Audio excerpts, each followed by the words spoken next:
സർക്കാരിന്റെ ആരോപണങ്ങൾ അന്വേഷിക്കാൻ കേന്ദ്ര ഏജൻസി വേണമെന്നാവശ്യപ്പെട്ട് നൽകിയ പൊതു താൽപര്യ ഹർജി ഹൈക്കോടതി തള്ളിയിരിക്കുന്നു. അന്വേഷണത്തിന് പ്രത്യേക സംഘത്തെ ചുമതലപ്പെടുത്തിയെന്ന് സർക്കാർ കോടതിയെ അറിയിച്ചു. അന്വേഷണത്തിന്റെ റിസൾട്ട് വരാതെ എങ്ങനെ തൃപ്തികരമല്ലെന്ന് പറയാനാകുമെന്നുള്ളതാണ് കോടതിയുടെ ചോദ്യം. ബിനിൽ കൊച്ചിയിൽ നിന്ന് വിവരങ്ങൾ നൽകാനായിട്ടുണ്ട് കോടതി സംബന്ധിച്ചുള്ള. ബിനിൽ, എന്തായിരുന്നു ഉയർന്നു വന്നിട്ടുള്ള ആവശ്യം? ഹർജി അതെന്തായിരുന്നു? ഹർജി തള്ളിക്കൊണ്ടുള്ള കോടതി ഉത്തരവ് അതെങ്ങനെയാണ്? അക്ഷയ, സർക്കാരിന് ഇപ്പോൾ ആശ്വാസകരമായ ഒരു വിധിയാണ് ഹൈക്കോടതിയിൽ നിന്ന് വന്നിരിക്കുന്നത്. കാരണം PV അൻവർ MLA ഉയർത്തിവിട്ട ആ വിവാദങ്ങളിൽ കോടതി മേൽനോട്ടത്തിൽ ഒരു അന്വേഷണം വേണമെന്നായിരുന്നു പൊതു താൽപര്യ ഹർജിയിലെ ആവശ്യം. ആ ആവശ്യമാണ് ഹൈക്കോടതി ഇപ്പോൾ നിരാകരിച്ചിരിക്കുന്നത്. അത് നിരാകരിക്കാനുള്ള പ്രധാനപ്പെട്ട കാരണമെന്നത് ഈ ഹർജി തുടങ്ങുന്നത് തന്നെ ഇതിൽ ഈ PV അൻവർ വളരെ ഗുരുതരമായ ആരോപണങ്ങൾ ഉന്നയിച്ചിരിക്കുന്നു. സംസ്ഥാനത്തെ ഏറ്റവും പ്രധാനപ്പെട്ട പോലീസ് ഉദ്യോഗസ്ഥനെതിരെയാണ് ആരോപണം ഉന്നയിച്ചിരിക്കുന്നത്. അതിൽ തൃപ്തികരമായ ഒരു അന്വേഷണം നടക്കുന്നില്ല എന്നതായിരുന്നു ഈ ഹർജിയിലെ പ്രധാനപ്പെട്ട വാദമായി ആ ഹർജി തുടങ്ങുന്ന ഭാഗത്തുള്ളത്.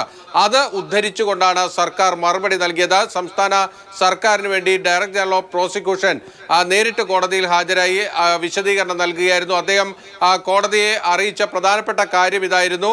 അതായത് ഇപ്പോൾ ഒരു SIT രൂപീകരിച്ചിരിക്കുന്നു. സംസ്ഥാന പോലീസ് മേധാവിയുടെ നേതൃത്വത്തിൽ ഒരു SIT രൂപീകരിച്ച അന്വേഷണവുമായി അവർ മുന്നോട്ട് പോവുകയാണ്. ഇന്നലെയാണ് ആ അന്വേഷണ സംഘത്തിന്റെ ആദ്യ യോഗം ചേർന്നത്.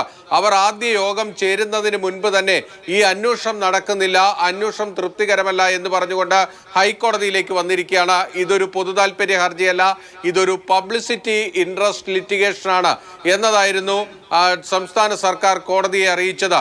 അതിനുശേഷം ഹർജിക്കാരൻ തന്റെ ഭാഗങ്ങൾ വിശദീകരിക്കാൻ ശ്രമിച്ചു. അതായത് ഈ വെളിപ്പെടുത്തൽ വന്നിട്ട് കുറച്ചധികം ദിവസമായി, പക്ഷേ ആദ്യഘട്ടത്തിലൊന്നും സർക്കാർ അനങ്ങിയില്ല തുടങ്ങിയ വാദങ്ങളൊക്കെ മുന്നോട്ട് വെച്ചു.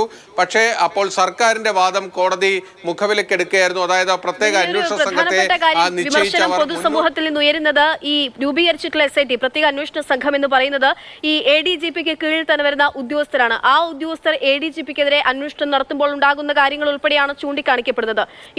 ഇതിന്മേൽ ഹർജിക്കാരൻ ഇക്കാര്യങ്ങളൊക്കെ കോടതിയിൽ ചൂണ്ടിക്കാട്ടിയില്ല. ഇതിനെങ്ങനെയാണ് കോടതി നോക്കിക്കാണുന്നത്?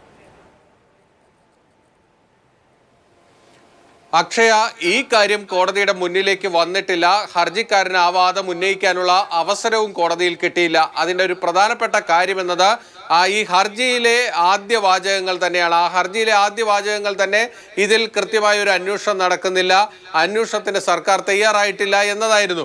അവിടെയാണ് സർക്കാരിന് പ്രതിരോധിക്കാനുള്ള ഒരു അവസരം കിട്ടിയത്. സർക്കാർ അത് കൃത്യമായി കോടതിക്ക് മുന്നിൽ ബോധ്യപ്പെടുത്തുകയും ഉപയോഗിക്കുകയും ചെയ്തു എന്ന് വേണമെങ്കിൽ പറയാം. അക്കാര്യത്തിൽ director general of prosecution TA Shaji കൃത്യമായി